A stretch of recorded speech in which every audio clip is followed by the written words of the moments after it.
നമസ്കാരം, എൻ്റെ എല്ലാ പ്രിയപ്പെട്ട പ്രേക്ഷകർക്കും മാപ്ഫൽ കിച്ചണിലേക്ക് സ്വാഗതം. നമുക്കൊന്നൊരു അടിപൊളി റെസിപ്പി തയ്യാറാക്കിയാലോ. നല്ല പാവയ്ക്ക കിട്ടിയിട്ടുണ്ട്. പാവയ്ക്ക വെച്ചിട്ട് വളരെ ടേസ്റ്റി ആയിട്ട് എങ്ങനെയാണ് മെഴുക്ക് പുരട്ടി തയ്യാറാക്കുന്നതെന്ന് നോക്കാം. അപ്പോൾ നമ്മുടെ പാവയ്ക്ക മെഴുക്ക് പുരട്ടി തയ്യാറാക്കുവാനായിട്ട് ഞാനിവിടെ ഒരു പാവയ്ക്കയാണ് എടുത്തിരിക്കുന്നത്. ഈ ഒരു പാവയ്ക്ക കഴുകി വെള്ളമെല്ലാം നന്നായിട്ട് തോർത്തിയെടുക്കണം. എങ്കിൽ മാത്രമേ ഒത്തിരി കയ്പില്ലാതെ നമുക്ക് കിട്ടത്തുള്ളൂ. അപ്പോൾ അതുപോലെ എടുത്തതിന് ശേഷം ഇതുപോലെ നമ്മൾ നൈസായിട്ട് അരിഞ്ഞെടുക്കുക. എത്രമാത്രം കട്ടി കുറച്ച് അരിയാൻ പറ്റുമോ അത്രമാത്രം കട്ടി കുറച്ച് വേണം പാവയ്ക്ക അരിഞ്ഞെടുക്കാനായിട്ട്. അതിൻ്റെ ഒപ്പം തന്നെ ഞാനൊരു സവാള നുറുക്കി വെച്ചിട്ടുണ്ട്. കൂടെ തന്നെ ഒരു നല്ല എരിവുള്ള മുളകാണ് ഞാൻ എടുത്തിരിക്കുന്നത്. എരിവുള്ള മുളകും അരിഞ്ഞു വെച്ചിട്ടുണ്ട്. ഇനി നമുക്കൊരു ചട്ടി അടുപ്പത്തേക്ക് വെക്കാം. ഞാൻ മെഴുക്ക് പുരട്ടി തയ്യാറാക്കുവാനായിട്ട് ചട്ടി അടുപ്പത്തേക്ക് വെച്ച് ചട്ടി ഒന്ന് ചൂടായി വരുമ്പോഴേക്കും നമുക്ക് ഇച്ചിരി വെളിച്ചെണ്ണ ഒഴിച്ചു കൊടുക്കാം. അപ്പോൾ വെളിച്ചെണ്ണ ഒഴിച്ച് ചെയ്യുമ്പോഴാണ് ഏറ്റവും ടേസ്റ്റി ആയിട്ട് നമുക്ക് പാവയ്ക്ക മെഴുക്ക് പുരട്ടി കിട്ടുന്നത്. മറ്റു ഓയിലിനേക്കാളും എനിക്ക് തോന്നുന്നു വെളിച്ചെണ്ണയിൽ ചെയ്തെടുത്താൽ വളരെ ടേസ്റ്റി ആയിട്ട് കിട്ടും. ഞാനിവിടെ ഒരു 2 സ്പൂൺ വെളിച്ചെണ്ണയാണ് ഒഴിച്ചിരിക്കുന്നത്. എണ്ണ ചൂടായി വരുന്ന ടൈമിൽ കുറച്ച് കടുക് അതിനകത്തേക്ക് ആഡ് ചെയ്യാം. കടുകെല്ലാം പൊട്ടി ഇവിടെ റെഡിയായി വരുന്ന ഈ ഒരു സമയത്ത് ഞാൻ കുറച്ച് കറിവേപ്പിലയും കൂടി അതിൻ്റെ ഒപ്പം ആഡ് ചെയ്തിട്ടുണ്ട്.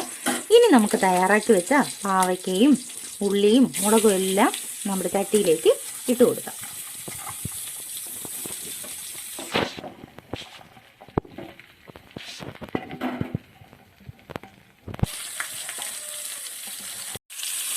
ഇച്ചിരി ഉപ്പും കൂടി ചേർത്ത് കൊടുക്കാം. ഇനി നമുക്ക് നന്നായിട്ട് ഇതൊന്ന് ഇളക്കി യോജിപ്പിച്ച് കൊടുക്കാം. നമ്മൾ പാവയ്ക്ക തയ്യാറാക്കുമ്പോൾ പ്രത്യേകം ശ്രദ്ധിക്കണം. ഞാൻ നേരത്തെ പറഞ്ഞതുപോലെ തന്നെ വെള്ളത്തിന്റെ അംശം അല്പവും ഉണ്ടാകരുത്. എണ്ണയിൽ തന്നെ ഇത് ചെയ്തെടുക്കാം. അന്നേരം നമുക്ക് നന്നായിട്ട് കയ്പൊന്നും കൂടാതെ തന്നെ കിട്ടും. ഇത്തിരി കയ്പൊന്നും ഉണ്ടാകില്ല, ഇച്ചിരി കയ്പേ ഉണ്ടാവുള്ളൂ.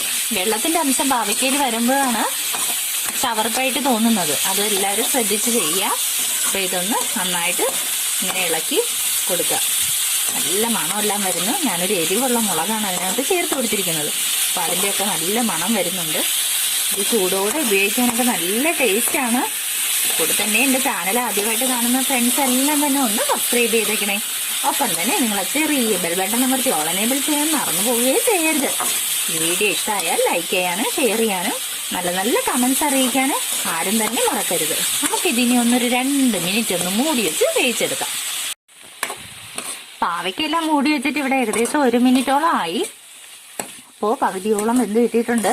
നമുക്കിതൊന്ന് ഇളക്കി വെച്ച് കൊടുക്കണം കേട്ടോ, ഇല്ലെങ്കിൽ അടുക്കി പിടിക്കാനായിട്ട് സാധ്യതയുണ്ട്. അതുകൊണ്ട് 1 മിനിറ്റ് ആകുമ്പോൾ തന്നെ ഒന്ന് മൂടിയൊക്കെ തുറന്ന് അതുപോലെ നന്നായിട്ടൊന്ന് ഇളക്കി വെക്കുക.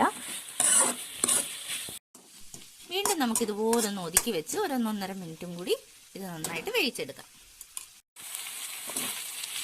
അപ്പോൾ നമ്മൾ പാവയ്ക്ക് ഇവിടെ മൂടി വെച്ചിട്ട് ഏകദേശം 1.5 മിനിറ്റോളം കഴിഞ്ഞു. 2ാം പ്രാവശ്യം മൂടി വെച്ചിട്ട് നമ്മുടെ മെഴുക്ക് പുരട്ടി ഇവിടെ പാകത്തിന് റെഡിയായി കിട്ടിയിട്ടുണ്ട്.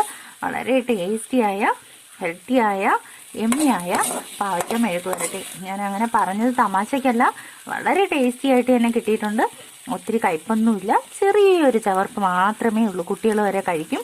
ഇതുപോലെ നന്നായിട്ട് വെള്ളം എല്ലാം തോർത്തി ഈ ഒരു മെത്തേഡിൽ നിങ്ങൾ തയ്യാറാക്കി നോക്കൂ. തീർച്ചയായും നിങ്ങൾക്ക് ഇഷ്ടമാകും. Thanks for watching.